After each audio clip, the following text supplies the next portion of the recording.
Hey everybody, Sunny, Josh, Rakeem, Corey, how y'all doing? Good evening. Good evening. Can you see me? Can you see my screen or what do you see? I can see you in your back with your book in the background. Do you don't see a I can screen see like a you. blue screen? I No, see I the blue see you. screen.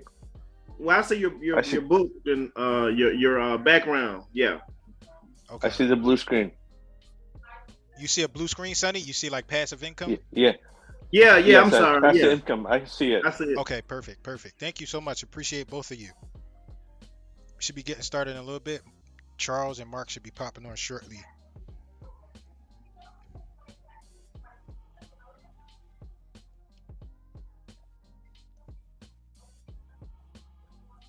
How you doing?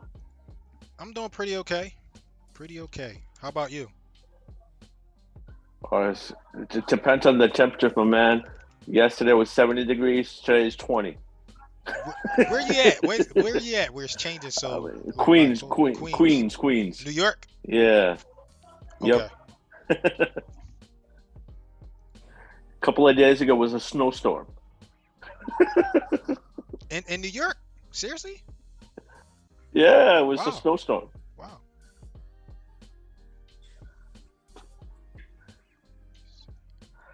Uh, Hi, Abigail. Hey, how are you? I'm good. I like your background. It's I usually have like a fancy background, but this is actually my hotel room wall, and I thought it was cool enough, so I actually left that instead. Oh, how fancy do you get? Because I thought that was pretty fancy already. You know, I didn't expect it to be this fancy, and I was impressed with the room. So yeah, that's gonna be my background because it's actually cooler than my normal background. Okay, yeah, I was gonna say that's pretty cool already. So, yeah. Yeah. Sammy, how you doing? Good to see you again. Good. How are you doing? I'm pretty okay. Good, good. What you got going on? You working on anything good? I've got a house I'm closing on, I think on the 26th. Okay. Still, yeah, and I'm actually this is gonna actually be my first deal I take down myself as far as, because I typically do wholesaling. Okay. I'm actually getting into possibly flipping and looking at doing some creative financing also on the acquisition side and Okay. disposing of it on possibly doing some owner financing on the back end. Okay, nice. What's your primary market? What area? Right now, it's Lubbock, Texas. Okay. About 250,000 people here, and I also do deals in a smaller town in San Angelo, Texas. Okay. It's about 100,000 people. How far is that from Alamo? You mean San Antonio? Yeah, I think so. Yeah. Yeah. So the Alamo, that's in San Antonio. Lubbock is about 6 to 7 hours, Oh, pretty far. Texas is big. okay. Yeah, Texas is big, spread out. From San Angelo, it's about 2.5, 3 hours. So So what's I like used to live in the San Angelo. biggest metro area closest to you, like the most? Ooh, there aren't really any. And Okay. Dallas, I guess, would be the next one, which is about 5 hours. Okay. Dallas Fort Worth area, yeah. Okay. So yeah, I don't do too much out there. I have a friend; he's getting into real estate now, and he's out in the Fort Worth area, and he's barely getting into real estate. Okay. We're both in the medical field. I'm still full time. I'm a surgical technologist during the daytime, and come home and do real estate. Trying to get into it full time. Nice. Welcome. Do you, let me ask you, is there any transferable skills from surgical, like from your medical field to real estate? Yeah, there are, and that is acquiring like private money Okay. because of course we've got some deep pockets with the doctors, and so I've tried to establish some connections, and I don't ever really talk to them about the actual money Okay. or my deals. I just say, yeah, I'm in real estate and I'm looking to see if I can find some private money or somebody who wants to get into a deal. I have a house at so and so. And so I try to talk to them like that, not asking them for money because I hear that's not a good tactic to do. Just let them know that I have a deal and I'm looking for some funds to fund that deal. Got you. Nice, nice. Yeah, you're on the right path. You generally don't want to ask, and one of our leaders here, Charles, he's pretty good at raising capital. He does that himself. I'm pretty sure you've been on the call and you've seen Charles. You there, Charles? Yes. Say hi, Charles. Just realized I'm on mute. Sorry about that, guys. Yes, Charles is here, and how are you tonight? Good, man. You look good with the beard. You know what? It's not intentional. I've just been tight on time lately. You look good. Same. Good to see you, Charles. Likewise.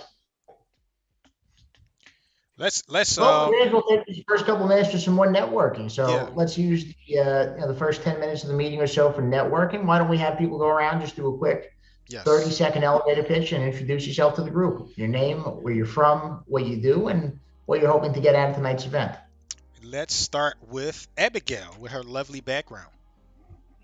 Yes. Hey, I'm Abigail McCulloch, and I live in Columbia, South Carolina, but I am all over the Southeast these days. My company is Bridge the Gap Consulting. So I have ventured into the side of consulting you guys with the operations side of the business. And I hope to be a new voice to the group tonight, because I'm hearing that you guys don't generally have the management operations side visit too often. So I'm hoping to, which my company is called Bridge the Gap, because that's what I do, is I bridge between you guys and the operations side. So I'm hoping to continue that tonight on the. Thank you. I appreciate you, and we'll do like a formal introduction of you a little bit later. Sammy, since you were talking, let's get an introduction from you. Yeah, I'm Sammy Pireto from Lubbock, Texas. My primary market is Lubbock, Texas. I also do deals in San Angelo, and most of my deals have been in the past 3 years wholesale deals. And I'm looking to venture out from there, starting to do some flipping, owner financing. So I'm kind of getting into a little bit of everything. And I do work full time as a surgical technologist. So I'm working 40 to 60 hours a week with that, and still trying to balance everything. So, welcome, Sonny. Let's go with you. Introduction. Hey, John.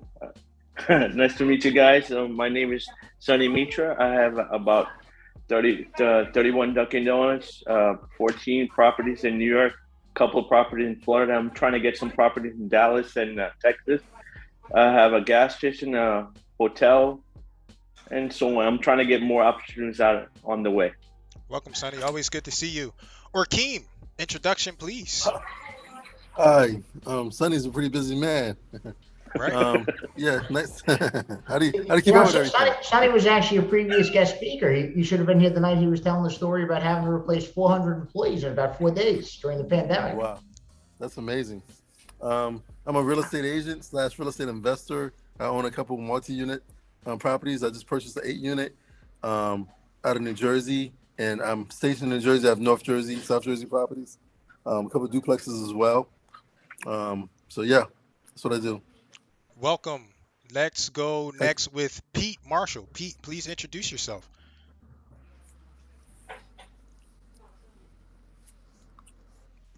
Pete, you're not. If you're speaking, you're not unmuted.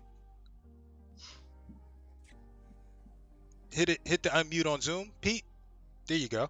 All right. How's that? That's much better. Yeah, I'm from California. Much better, huh? From California, I do private lending. I'm trying to expand my horizons and connect with different groups around the country. So I got an invite to join you guys tonight. So thought I would check in and see what's going on. Welcome. Next, let's go with Ant. We've seen you around, haven't we, Ant? Ant, please introduce yourself. Yes, sir. Ant Polono here. I usually live in Austin, Texas, but right now I am in Belize. I'm home. So I've been here. I'll be here for about 3 months. I'm building my home in the village where I grew up, right in front of the water, ocean front. And I used to own properties in Fort Worth. I used to be a landlord, and I did some wholesaling before that. So I was a landlord for about 5 years, but I no longer own any property in Texas. But I hope to be able to own something eventually, maybe an apartment building. Welcome. Thank you for that in great the introduction. Austin area. Thank you. Thanks. Abel, how you been, man? Let's get an introduction from you. I'm good. How are you, Jerome? How you Pretty been? good, pretty good. Good, good, good. So I'm a newbie, man, with this whole investment thing. I'm doing real estate with EXP Realty, and with my background, that's fairly new too. A couple of years doing that. My background is in sales, just sales for like 20 years, and I have a tax background. I've been doing that for about 10 years. Just it's seasonal, so I do that to pick up some income while I try and get my real estate going or investments going. Okay, So nice. yeah, I've had different licenses, man. Insurance, tax, sales, banking, all kinds. But I'm a newbie, man. I'm here to learn, just Okay. like everybody else, and network. Welcome back. Good to see you again. You got a lot of background noise. Thank you, Jim. Yep. Let's go next with, look at my man William right there. I'm gonna save him. Let's go with Kiara. Please introduce yourself.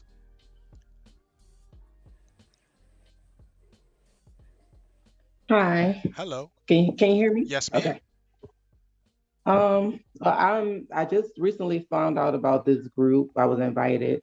I'm new at real estate investing or wholesaling. I'm a wholesaler, so I'm fresh in the game, and I just I want to come here and just get experience. Like my goals, I want to buy a lot of multifamily properties and stuff like that, like invest in low income communities. I'm in Watauga, Texas. Let's say that first. I'm in Texas.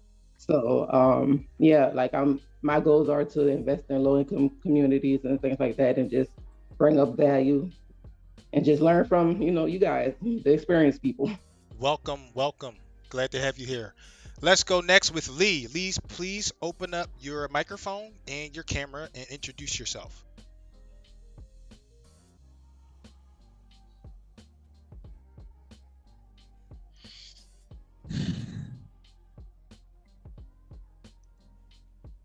All right, let's go with Josh. You spoke earlier. Let's open up your camera, your microphone, and please introduce yourself. All right. Good evening, everyone. My name is Josh out of Mobile, Alabama. I am a third-year medical student at UAB, looking for a partner to JV with on some deals. It can be single family, multifamily, notes, or whatever. I'm just here to learn and try to make some connections. Welcome. Hardeep, let's get an introduction from you. Please open up your camera, your microphone. Hey, yeah. Hi, I'm Hardeep here. I'm from Bay Area, California. I'm here to learn about multi-unit, single family, or any commercial property. Just basically here for the networking. Just wanted to see what's going on in the real estate market. Thank you so much. Welcome. Thank you for coming. Corey, did we hear from you already? If not, can you please open up your microphone and your camera and introduce yourself? Hi, I don't know how to open my camera. Start video? Yes, that should work. Okay. There Hi. you go. Hi. My name is Corey Rodriguez. I am from a very, very small town called Charlotte in Texas. We are maybe about an hour southwest of San Antonio. Very new to the whole real estate investing world. I'm in the education phase right now, trying to learn as much as I can from every avenue I can, taking webinars probably every day of the week. I've never had so many webinars in my life. It's something that my husband has been wanting to do for a very long time. We know some people that are in real estate investing. They do people that do different things, from flipping property, not a house, but just land, to buying apartment complexes like Mark. He's actually the one who told me about this webinar. But we're just trying to learn as much as we can, trying to get started on a first deal. Haven't really gotten to that point yet, but we're hoping that we'll be there soon. Welcome. Thank you. Nick, with that great profile picture, could you please open up your camera and your microphone and introduce yourself? Hey everybody, how you doing? So I'm a lawyer and multifamily investor. I am based in Charlotte, North Carolina, and I have experience investing in syndications as well as raising capital for syndications, and I'm looking to get more active in terms of joint venture type deals, smaller apartment opportunities. So I'm looking to basically learn from folks who have more of an operational background. Welcome, welcome. Thank you for that great introduction. Let's go with, we got two legends, right? We're going to start with the first one. Robert, please open up your microphone and introduce yourself. Hello, I'm Robert Johnson, Bossier City, Louisiana. Been doing real estate pretty seriously since about '09. Got about 14 doors. Passive investor in one apartment complex. Some of you may know about because Mark's running it. And I just got another partner who bought a building in downtown Shreveport. He's going to turn it into a commercial / residential mixed property. And we're kind of waiting to hear from the architect to find out how many units it's going to be, but it looks real promising. Thanks, Robert. Always appreciate having you. Let's go with the legendary Will. Will, please open up your microphone and introduce yourself. Hey, what's up, Ron? How's everybody tonight? My name is William Madison. I'm based in Philadelphia. My background is for about 25 years, I ran a construction company. From there, I went into maintenance. So I started taking care of complexes for Ingerman and also JLL and Penrose, up to 228 units. About 2 years ago, that's when I got my real estate license. And now I want to niche down into multifamily syndications. I want to reposition apartment buildings. And I'm actually here tonight to learn more and also to network. Welcome, Will. Always appreciate seeing you, man. You're doing some good things out there, man. I'm watching. Trying to be like you. Hey, I'm watching. No. All right, team. Here's what we're going to do. I'm going to do an introduction of me. I'm going to share a presentation. I need you to confirm if you can see my screen. So I'm about to share my screen right now, and I'll do that. Please tell me if you can see it. And all right, tell me if you can see the screen. We see it. You see the blue? I can see it. Okay, perfect. Yes. Thank you so much. So welcome to our Passive Income RIA. My name is Jerome Lewis, and we have this group every first Wednesday of the month. We have it at 8:30 Eastern Time, and I got some links. I'll drop these links in the chat a little bit later, right? All right, so I'm doing this a little backwards. Yeah, my name is Jerome Lewis. I'm a published author. I wholesale virtually. I'm a marketing and lead generation expert. And if you want to learn more about me, you can visit jeromelewis.com.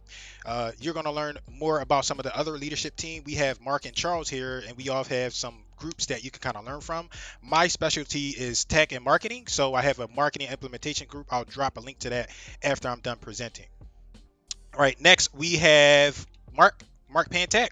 Mark is a real estate coach and a mentor, right? So for all of the new people that are interested in getting some coaching, some mentorship, or some guidance, you can reach out to Mark. He's a creative finance expert, and he also invests in real estate notes. Mark has done like way more deals than me. I think I did maybe 90 over the lifetime of my real estate. Mark is up in the 300s, and we're working on getting him a website at markpantek.com.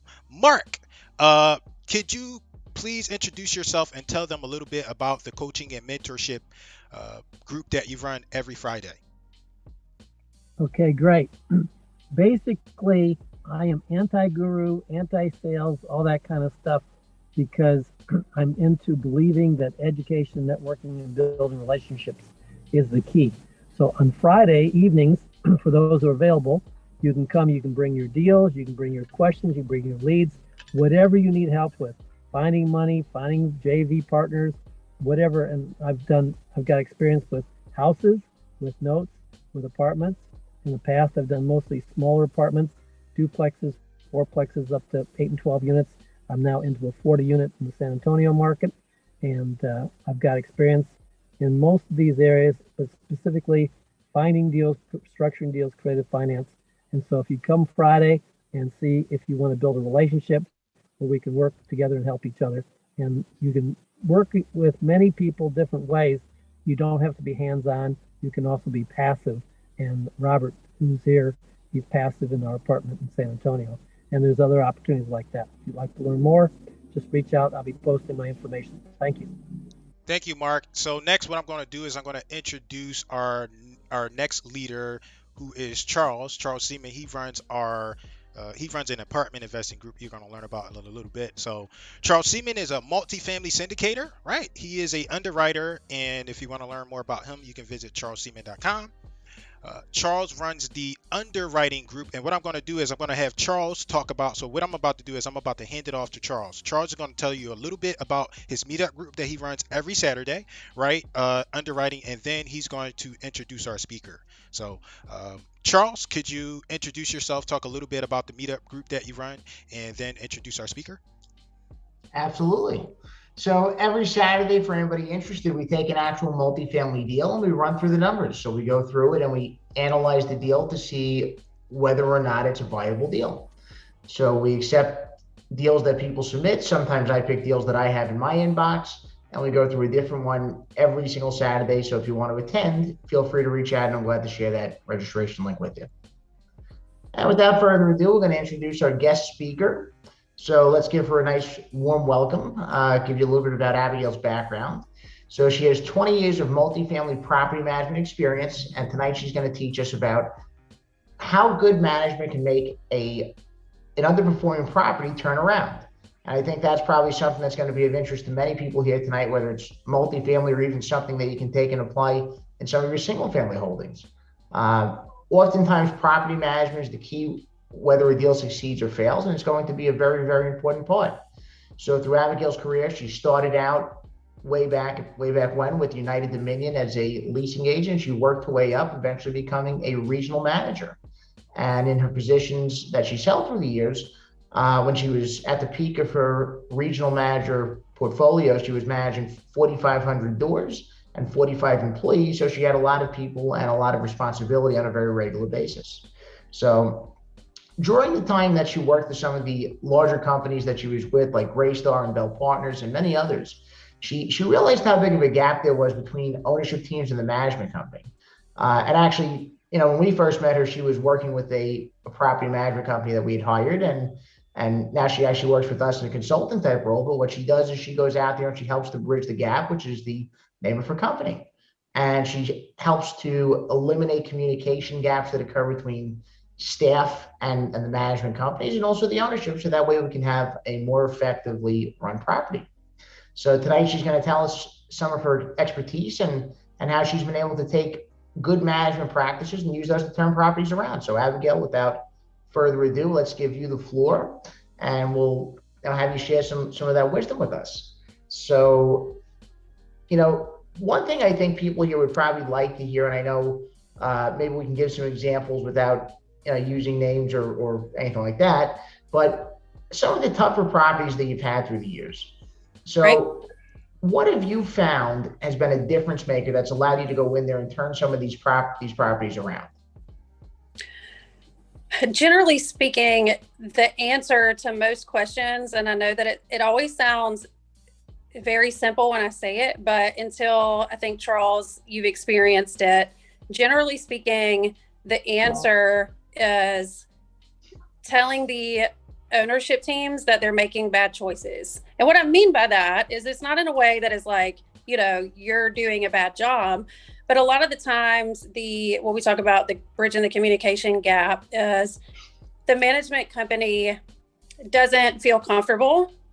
They know that there are things that are being suggested by the ownership teams that aren't going to work, whether it's because of their market or various things, but they never speak up.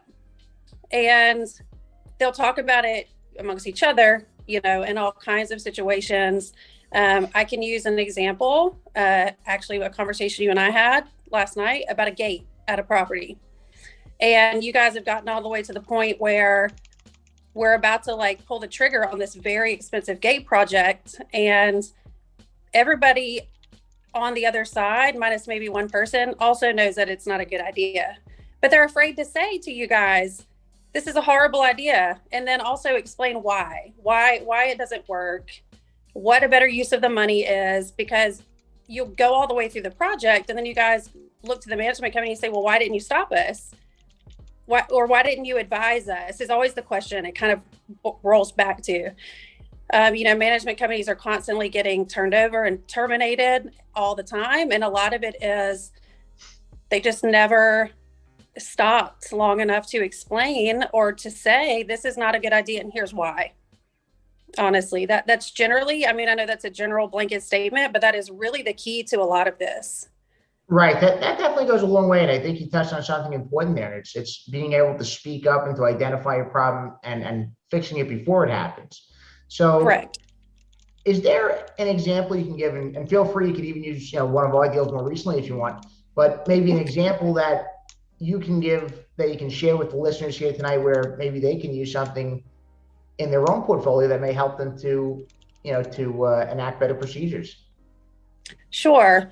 If we're going to talk about aesthetics, which is a lot of what I hear groups talking about, a lot of times when deals are being discussed, the answer on ownership team side is always interior renovations, right? We need to put whatever the color of the times are. Right now it's gray. We need to do gray and we need to do granite and we got to do subway tile, this, that, and the third, and stainless steel appliances. And you guys are talking about $75 rent bumps or something for all of this work, maybe $100 in most cases. And generally that's not the answer at all. And the disappointment comes after you guys spend, 10, 15, let's be real honest right now, sometimes even more for a renovation because of inflation. And you guys aren't seeing the return. And again, that goes back to somebody stepping in, and Charles knows, he hears my mantra all the time, that first of all, let's start with where we can grow the rents without touching it. Because a lot of times there's a $50, $75, even more. I caution saying some of the rent bumps that you guys could get without doing anything, because we're new here and I don't want you guys to be like, that girl's crazy. But there's a lot of rent gap without doing anything. Once we find that, we'll then start to talk about what we need to do to the property to grow it more, which generally is the exterior. And we could save a lot of time and money and frustration if we first grow the rents without doing anything, because you guys have that. And then let's start with exterior and do small interior renovations, like just giving a better product, like making sure all the appliances work, getting a fresh paint coat on that's what renters truly want. They don't want all of the stuff that you guys keep trying to put in these units. And that's where the frustration comes in. Good. Well, I think that's definitely some good insight. And I think something key you touched on was just how much value you can add through operational efficiency versus, physically upgrading a unit. Because I think that's probably a myth that a lot of owners are taught, is that, okay, if you go in there and you put X amount of dollars into the unit, you'll get Y in return. But sometimes that doesn't work in practicality. So are there any operational, techniques that you would recommend people implement in their own management and that, may make them more successful? I would say the most important thing that I've learned over the last couple of years as the landscape has changed, when I started out in this business, everything was institutionalized. And as things have changed, as I'm sitting here today, a huge majority of what's out there is these syndication groups. And I do not recommend today or tomorrow that you guys pull all of your sites in-house. I know, obviously, I've heard a lot of you guys introducing yourself. You have smaller, deals that I'm sure you're managing yourself. But I also believe that is probably the time to actually invest in management. That is what I don't hear any groups talking about, and I actually didn't hear anybody even speaking about it on the introductions, was the operation side, which is what makes all of your investments actually work out. You guys can get good deals and you guys can sell good deals and join good deals, but what keeps the deal good and lucrative is the operations, and it's ignored most of the time. It's not taken seriously. So I think what I would suggest is during your learning part on your whenever you're still small, learn how to either hire people that are professionals to give you advice, or learn how to do it yourself, and then hire great people around you as you grow. I'm really to the point where I just don't think third-party property management is a great way to go. Okay, good. So I think there's a few other nuggets you had in there. One was hiring the right people, and two is even learning to do it yourself if that's where you're at.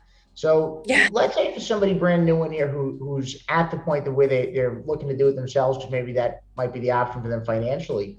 How would you recommend they learn? What would you recommend they do to kind of get solid footing underneath them? So I will have to be honest, because I think where we're at, and I'm pretty passionate about this. It is very unfortunate. I'm hoping to change that. That's why I'm here. As far as I know, I've found a niche in this industry, and that's why you guys don't see a website or a link to be able to contact me, because I'm trying to keep it under wraps while I kind of, figure this all out myself. But unfortunately, I don't feel like there is a huge amount of spaces for you guys to go and learn.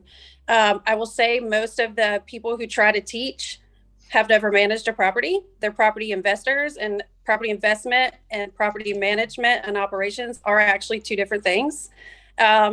So I wish I had a great answer, Charles. I will say I'm actually starting a podcast to address this problem. It's just on the ground level, but I'm actually working on that on my end. I want to provide some education on investor side and manager side to try to help with that. Because as of right now, I think that that's where the magic, the fake magic, as I call it, is because there's nothing out there. Everybody thinks they have to have a management company because they can't find any information how to do it themselves. Well, and maybe the podcast could become the new source of information for people looking for that. Maybe. Who knows? So another point you touched on was hiring the right people. So I would have two questions for you on that. One would be, how would somebody know what the right personnel that they need is? And where would you recommend them finding these people? So I will say that, like myself, there are a very large amount of operations professionals who have been doing this, like myself, in the very early 2000s. And like I said, the landscape has changed. So a lot of our careers have changed, where I went from an extreme corporate level type thing, where I was a VP and a regional for very large companies. And a lot of us in those positions have, moved on for various reasons, but we're still here. A lot of my colleagues have moved into vendor, they work with vendors now, and they do other things because they can't really find their place. And what I would say is visit properties, talk to the people there is a huge amount of talent inside of these management offices. It's a very unfortunate reality that I think they're looked down upon as if they aren't, I just believe that to be true. But there is a lot of talent inside of these offices. And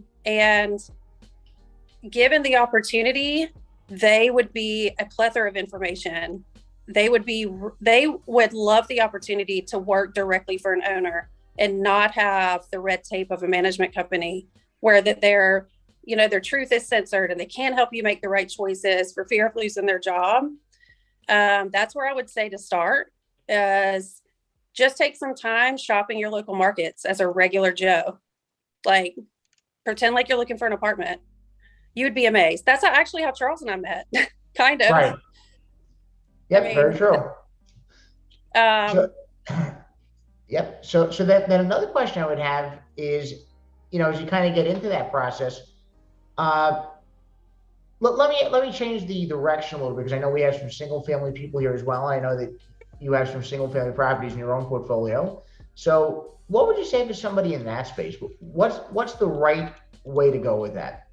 For somebody just starting out, investing in single family, where should they look for guidance? So would you say the same thing if they look for property management companies that focus in that space? Would they try and find somebody who might be looking to jump ship? Yes. And talk to the people that are not in upper management positions. Talk to the people that are doing the grind work every day. There, like I just said it in my last sentence, but there's extreme talent there.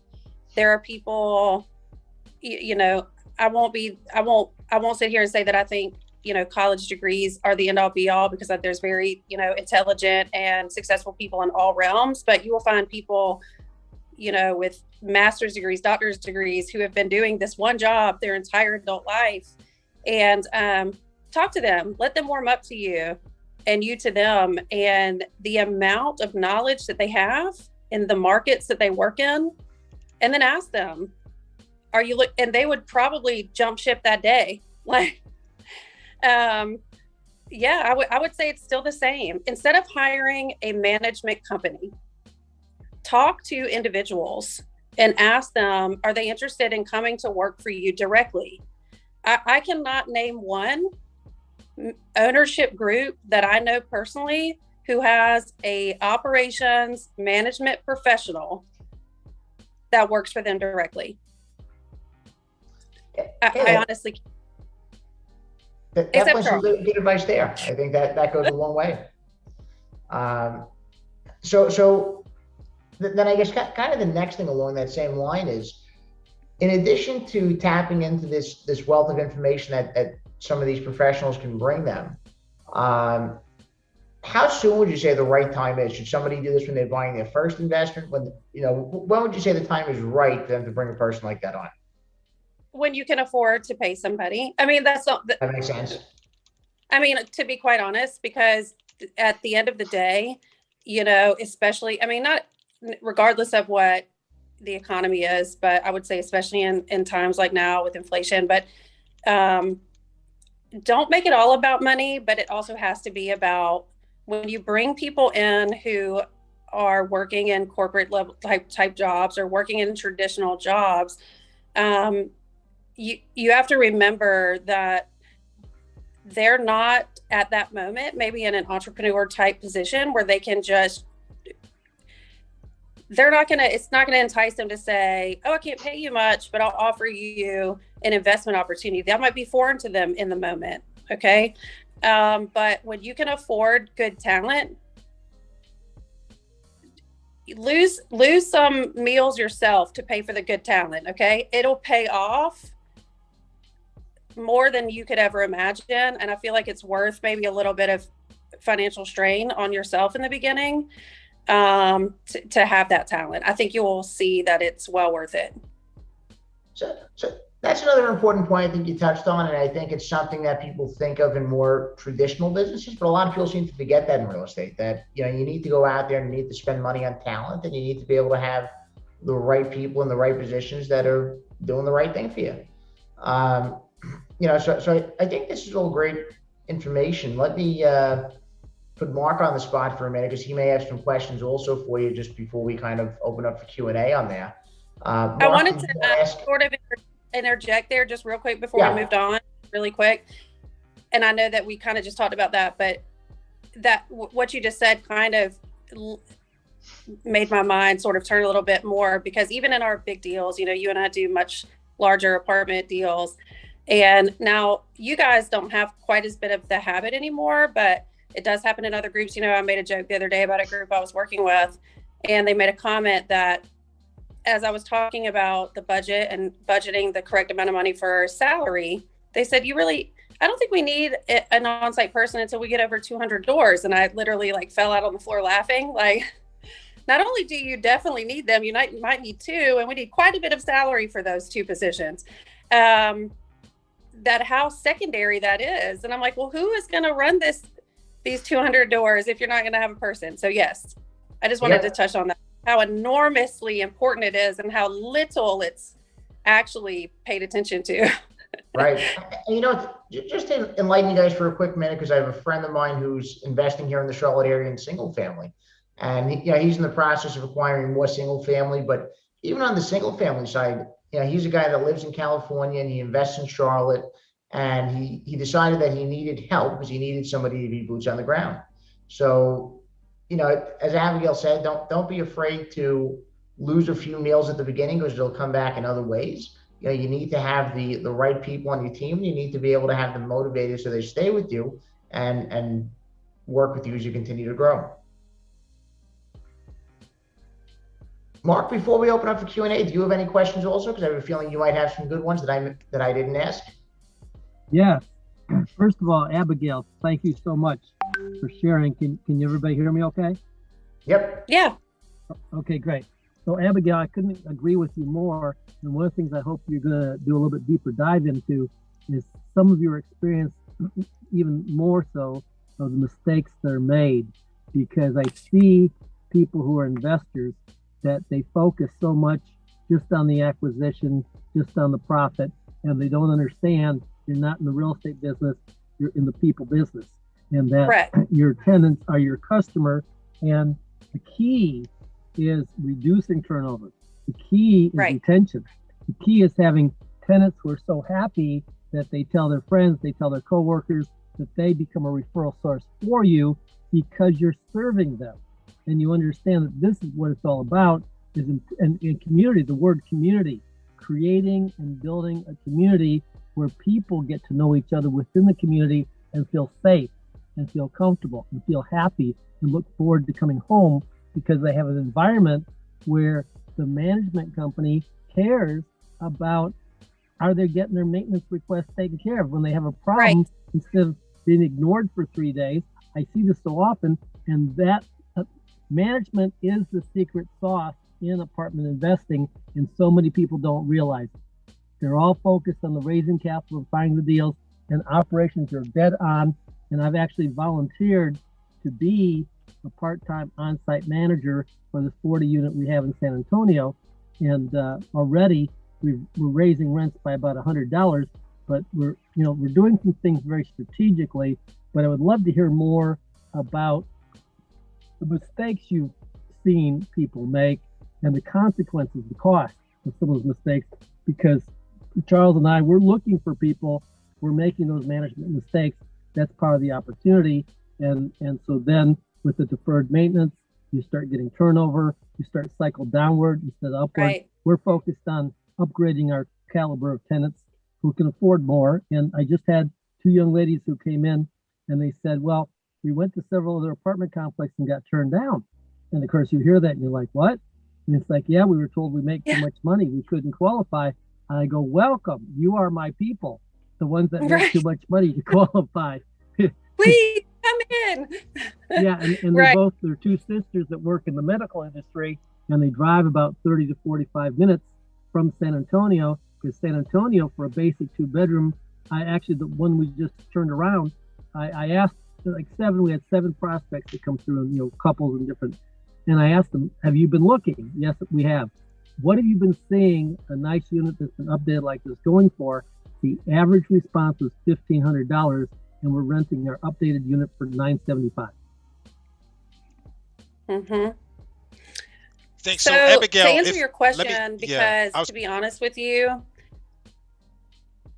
the subject of this is, as you guys know, anything I touch on tonight is going to be very condensed, because I could talk about this for hours. There's so much to this, but it's also simple. But could I reframe the question in a way that might make it make more sense? I think I have a great answer for it, actually, but I mean, you're welcome to, but I do think I have a great. Yeah, let's quantify it. So Mark asked for some common mistakes. Could you quantify top 3, 3 top mistakes that you see? Yeah. So the top mistake that I would see from the very beginning, and I actually have had it happens every day upon every hour of every day. You guys have become, now this is for my multifamily owners, okay, have become slaves to these terrible management companies. And what I mean by that is, if a management company does not do the very beginnings of an acquisition well, you should terminate them. Seriously, you should immediately before 30 days hits, have the conversation with your group. It's not a mark on you. You didn't do anything wrong. You made the best choice you could, because they're going to drag you down a dark hole. You're not going to even see it coming. And so the half of the year is over and all your investors are upset and you don't have any more answers. And then all of a sudden the management company will probably turn around and fire you before you fire them. If they cannot do very simple tasks, and this happens every day, it's shocking to me. If a management company cannot get your utilities transferred properly within the first week, you should have terminated them. I mean, I know that sounds harsh, but it's real. Because the chances of them being able to do anything else from their well is going to be slim to none. So I would say that's the top. There's something to start with. Secondary is allowing those terrible management companies to get rid of, terminate, throw people under the bus who are your everyday management people who are doing the very things that Mark said. The tenants love them. They're there every day. You know, they do muffins for Valentine's Day. They do all of those little things that are the only thing that are actually making your investment work, which is people living there, people wanting to live there, and people paying their rent. People don't pay their rent and feel comfortable with renewals because you stuck a new refrigerator in there. They don't care about that. They care about people caring about them and consistency and their sink not dripping and their roof not leaking and not living in conditions that feel like slums. That's what they care about. So that would be mistake number 2. I see it happen all the time. You have a wonderful manager, well above average, but maybe his or her management company isn't doing their part. And when you work for somebody and you're not an entrepreneur, you are tied to doing, at the end of the day, what your supervisor says to do or not to do. And I see day after day, great managers get thrown under the bus because the management company gets pressured, and ownership teams watch it happen and never question it. They never question it. And that is a huge mistake. That's the other mistake. I would say that the other third, the kind of top, I mean, it kind of is all, that would be it, because that is, if you condense what happens within those 2 things, it is a constant cyclone of events. And it does literally make or break. That is what allows, you know, Charles can attest to, you know, watching myself, and I pride myself on having vendors, managers, maintenance people all over the Southeast that will drop everything and come work for me. And not even for me, I'll say I have a management company that I work with that needs a great manager, and they'll drop everything and come because of the integrity that I've shown them over the years, you know, the invested time. And that takes time and energy to invest in people. I mean, and that would be residents, maintenance men, managers, assistant managers, all of them. You have to invest in those people.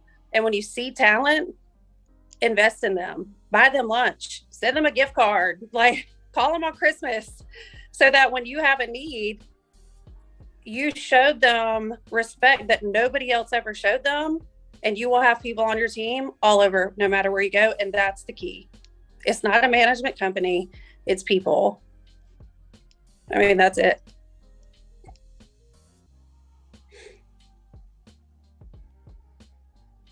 Charles, you want to open up for Q&A or?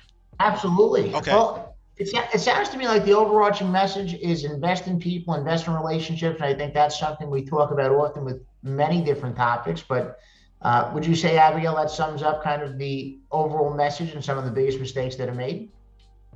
Yes, I would say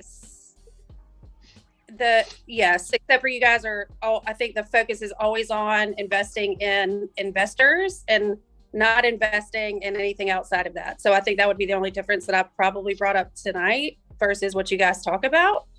And staying in control, which is, as owners, if you do choose to hire a third-party management, unless they have extreme levels of operation, which is hard to find these days until you start playing with the big boys, which is the Greystars and the First Communities, then you have to stay in control of your management company and not vice versa.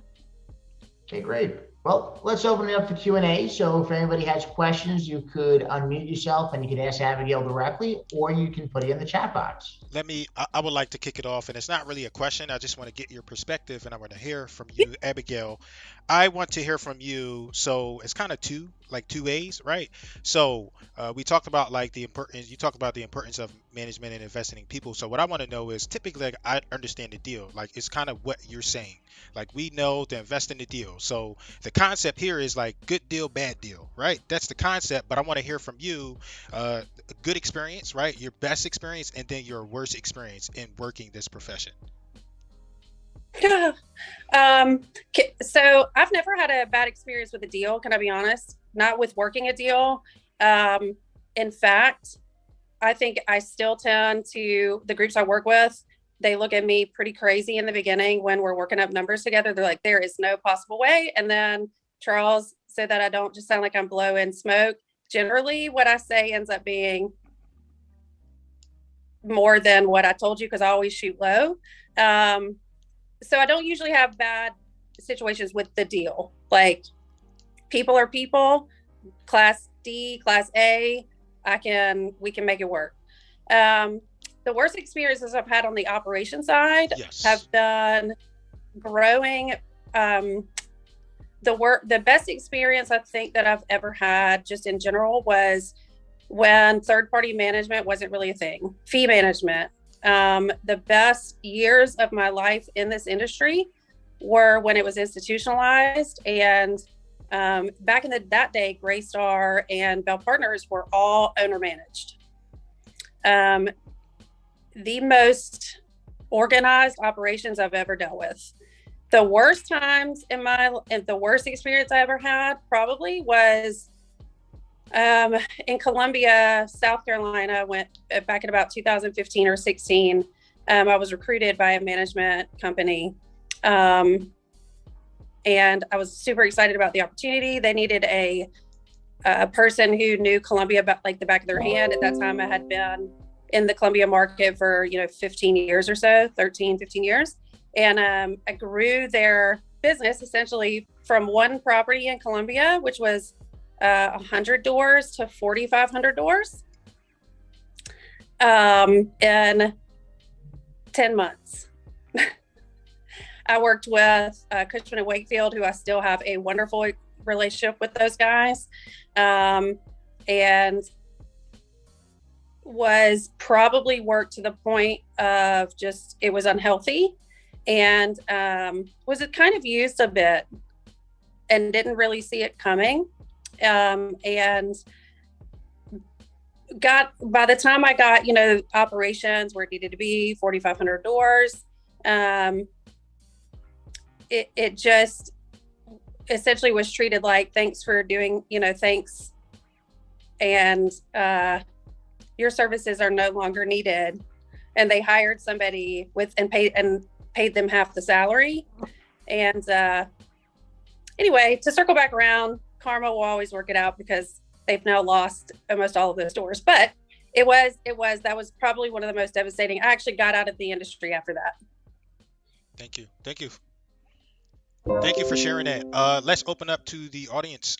Who has questions? Please open up your microphone and ask your question.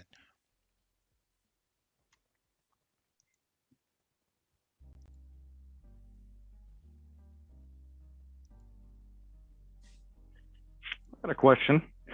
In your experience, what capital improvements generally produce the highest or the best return on investment, and what generally produce the lowest return on investment?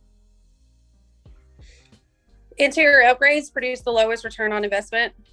What I mean is major interior upgrades. You need to give people a nice, solid apartment, clean, matching appliances. They should be white or black. It doesn't matter. They just need to match. You should take a huge part of that capital money and invest it in a team. That is actually where you return. A team of professionals who look professional, speak professional, treat people like that, are capable and able of raising your rents no matter what your property, whether it's got all the fancy bells and whistles. It's kind of like hotel service. You go to a hotel and you're treated with, you get that like above average experience, you'll pay more. And it's not because the product's different. It's like Publix. My groceries at Publix are exactly the same as the ones at Walmart, but I love going to Publix and spending extra. So invest more money. But just for aesthetically, I would say that is probably one of the worst returns. People need to focus more on the exterior. Put some money in some landscaping, like really nice landscaping, pressure wash your buildings, make sure all your exterior lights match, make sure that things it should be cohesive, things should match and be clean. And then outside of that, it's all service related. It doesn't have anything to do with subway tiles in your kitchen. I mean, it just really doesn't. So I guess to summarize, you're saying that the value proposition for the return is really sort of the service, investing in your team, right, to provide a very high level of service for the tenant who's your client. How do you communicate that value proposition to like a prospective tenant? Like, say they're comparing you to your competition across the street who's got like a fancy gym or a pool or something, and you don't have that, and you're saying, yeah, but we deliver, a higher level of service, customer service. So how do you sort of show or communicate that value to prospective tenants? So what's interesting about tenants and people who live in apartments, and unless you work on site every day and you have for years and you really gather all that data from speaking to people, you'd be surprised how when people are doing that, they come to you. And over the years when I worked on site, a commonality that I would hear, in fact, I heard this today from somebody, because there was a takeover today, that they're signing a lease in your office an hour after being there because you stood up when they walked in the door. Like, I couldn't even get the fancy place down the street with the pool and the gym to acknowledge that I had walked in the door. So do you think they're going to sign a lease with them just because they had that pool? No. Now, if that person also maybe gave them a wow experience, but renters, you would be surprised how little all of that actually matters to them. That is not why they're signing that lease. And unfortunately, I think, again, that's where the people on site are discredited a lot. There's a lot of competition out there, and prospects tell you that. They're like, do you know you're the only one who acted like you wanted me to hear today? You're the only one who answered their phone. You're the only one who didn't look frustrated or irritated, or even though it was raining, took me to the apartment, or took an extra 5 minutes, or handed me a bottle of water. That is why they're leasing. That is why they're renewing. Truly. It really is. So, there is a small, very small percentage, and not a very large one, who may strictly lease because of a bells and whistles type thing. Maybe, but they don't stay there long, and it won't keep them there. But generally, I have found that people lease with you because of you. They're leasing because of you, not because of, the amenities are a bonus sometimes, depending on, the lifestyle that they live. But okay, all right, thank you. Yeah, good information. Mm-hmm. I had 3 people tell me today, and it's pretty shocking. Genuinely shocked that I answered the phone, because we had a takeover today, and it's a little different situation. And I was on site, getting things set up, and they were floored that I answered the phone. That's how little it takes. I mean, I know it sounds crazy, but they're floored that somebody answered the phone and thanked them for calling.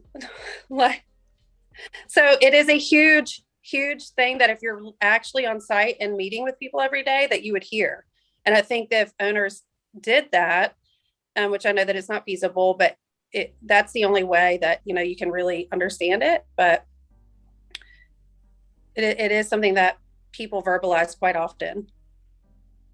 Okay. Thank you. Mm-hmm.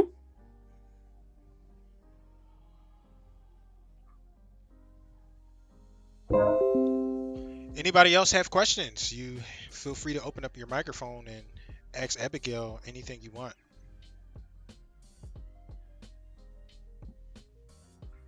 If we don't have questions, we can kind of start closing down.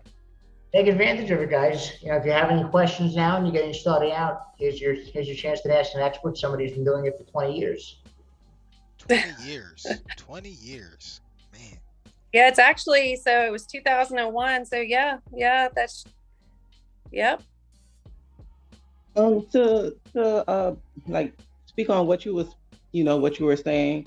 I've been a renter for years, and like I've gone through those same things that you said. You know, some people just don't treat you like people, and Correct. I love that, because like that's what's motivating me. Like I want to just be that person. I want to care about everyone. You know, I want to care about my community, and I even like thought of like when I do get to that point of having my multi-families and stuff like that, because I want to start off by after I make my wholesale deals, I want to start off by like buying a duplex or a townhouse, living in one side, renting out the other. That's how I'm going to start off. But like I was even thinking about having like maybe, you know, like community nights and just, you know, asking tenants about how they're being treated and stuff like that. Absolutely. And like, you know, yeah.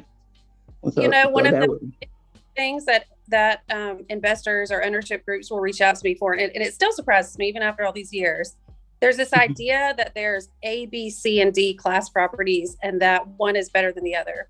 And it still makes me chuckle a little bit, because first of all, obviously based on what you can afford is if you buy A, B, you know, C or D, but essentially from an operation standpoint, it's exactly the same.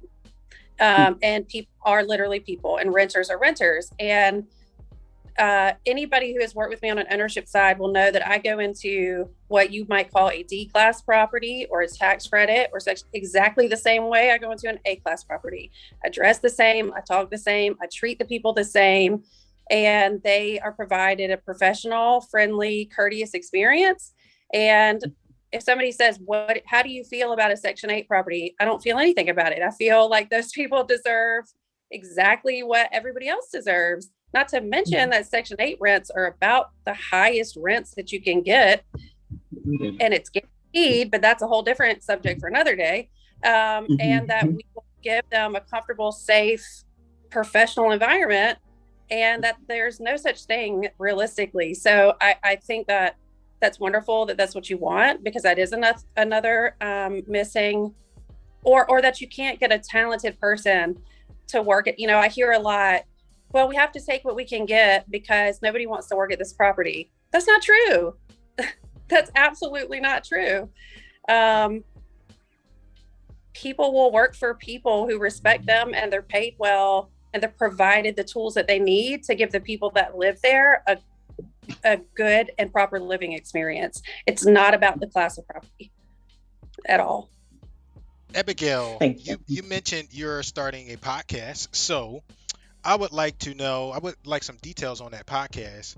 When do you have a date on when you'll be getting that started?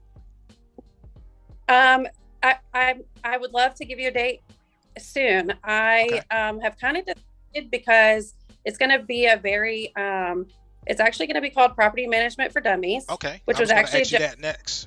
Okay. Yeah. So it was actually a joke when I said it, but apparently I've pitched that idea and people say that they think it's a good idea. It's going to be very similar to this, like very conversational with a lot of hands-on experience stories.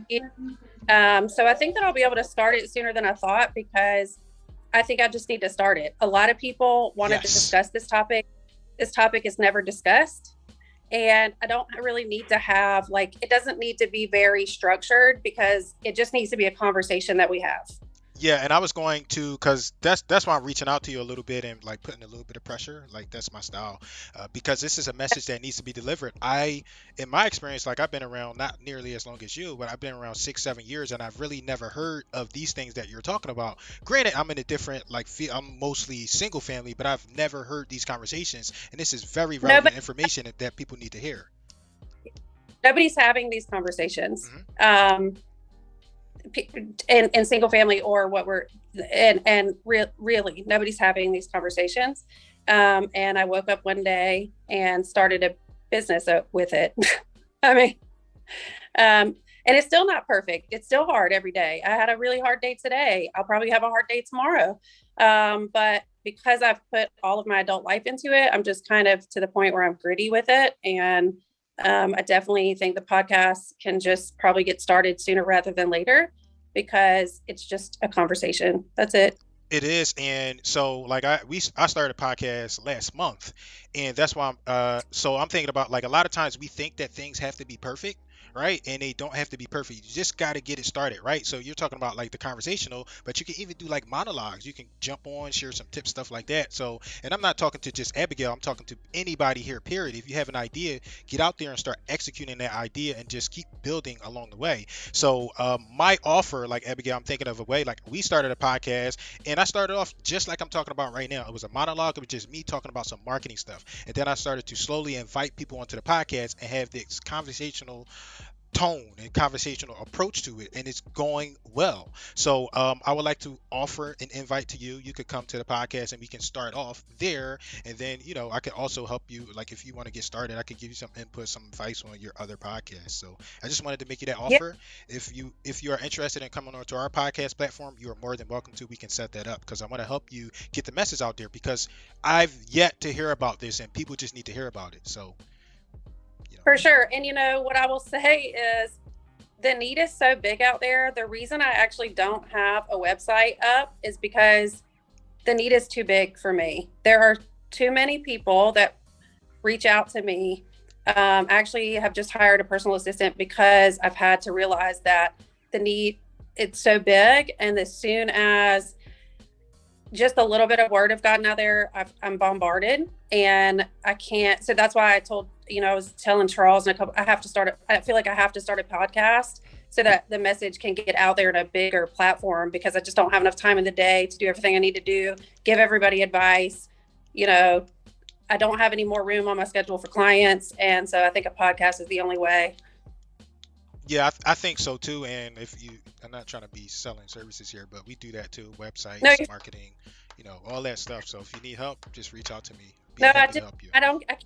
If I put it out there, more people are going to try that. I don't have any, I got to hire some people before I start a website. No, you don't. My point is too many people are calling and needing my services now. And so with a website, it's going to make you get my point. Like, I'm kind of in a different situation, I think, than you guys. I'm in a niche. There's so many people that come needing help, and I already don't have enough time to help them. Anyway, that's why I don't have a site up, because I'm actually kind of keeping myself on the down low a little so that I can breathe a little as I. Yeah. So one of the things, like the way I'm thinking about it, is like once you get those tools and you get those websites and that information, it becomes another version of you, or another tool or asset that works for you, so you don't have to do that work. So people want your services, go to my website. I might have some preferred vendors or something like that. So just a way to kind of think about it. Sure. Those tools help you leverage. Yeah. I definitely see what you're talking about, but I would definitely love, and we can talk later, I would love to start out on your podcast and get a feel for it before I launch mine. Okay. Because it's definitely, yeah. Anybody have any questions? I don't want, feel free to ask your questions if you have questions for Abigail. Otherwise, we can close it down and give her time, because she's busy. Thanks, Charles, for setting this up. Thanks, Abigail, for coming. We appreciate having you. And if we have no other questions, we will wrap up for tonight. Jerome, Mark, do you guys have any parting words? Okay, if not, we'll thank everybody for coming, and we'll be back here next month, first Wednesday of the month on April 6th. We'll actually have another guest speaker, which I'm sure Abigail will know this name, Ryan Murphy. So he's up in the Seattle, Washington area, and he's a residential realtor, and he started out in the residential space, and now is a mix of residential and multifamily. And he's going to be talking about strategies that you can use to make your offers stand out in a hot market. So thanks again, Abigail, and thanks everybody for coming. Have a wonderful evening, and we'll see you back next month. Thank you. Good night. Thank you, Abigail.